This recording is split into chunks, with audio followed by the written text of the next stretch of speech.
In at number 10, we have the infamous Alcatraz escape of 1962. Frank Morris and the Anglin brothers crafted a raft from raincoats, but were never found. Did they drown or disappear? A watery web of wonder. Not content with a lifetime in a cell, these men orchestrated one of the most audacious escape attempts in the annals of American penology. But what made their escape so mind-boggling wasn't just the breakout itself, but their mode of transport, a makeshift raft crafted ingeniously from raincoats.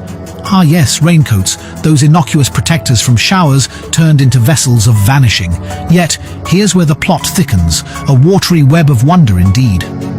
For after their departure, they vanished into the mist, as if swallowed by the sea or spirited away by some maritime deity.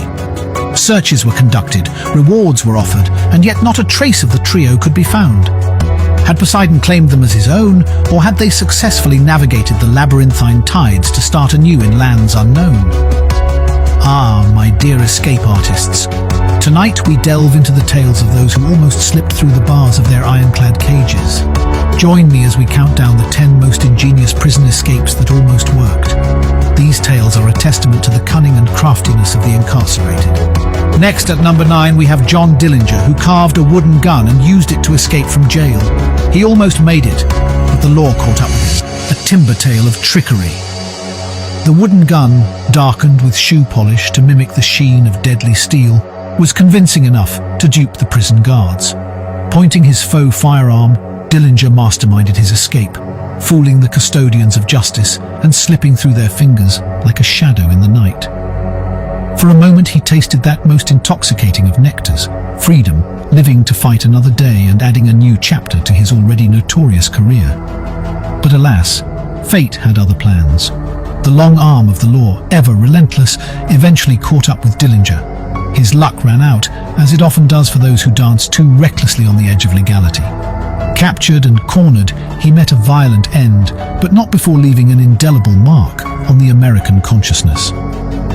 In at number 8, we have Pascal Pyatt, who used helicopters to escape from French prisons.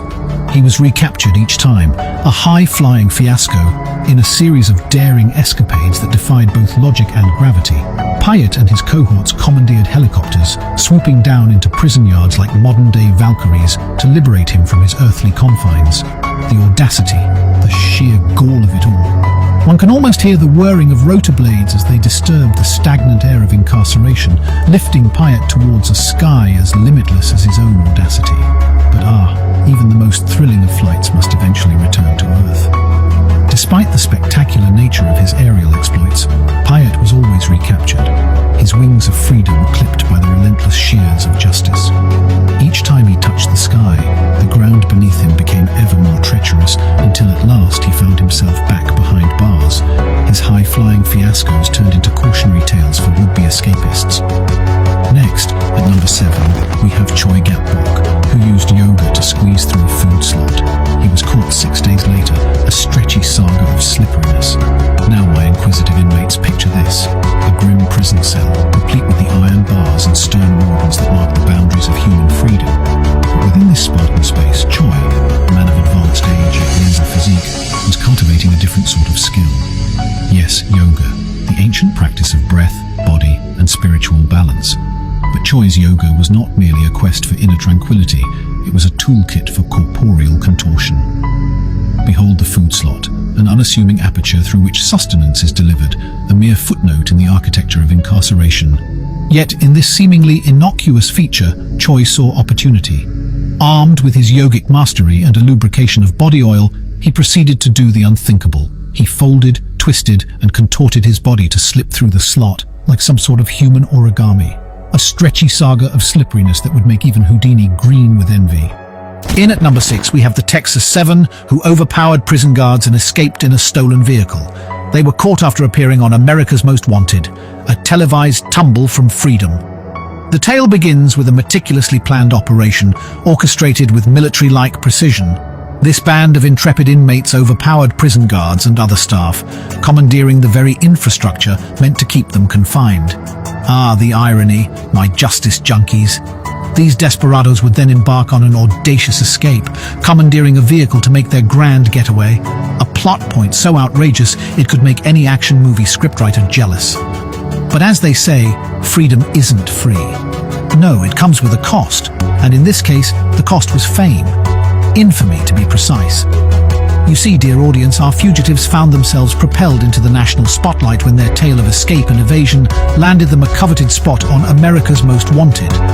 That's right, they graduated from prison escape artists to TV stars, their faces splashed across screens nationwide. A veritable red carpet rolled out for the law to follow. At number 5, we have Jack Shepherd, an 18th century criminal who escaped 4 times before finally being hanged. A ropey roller coaster of escapes.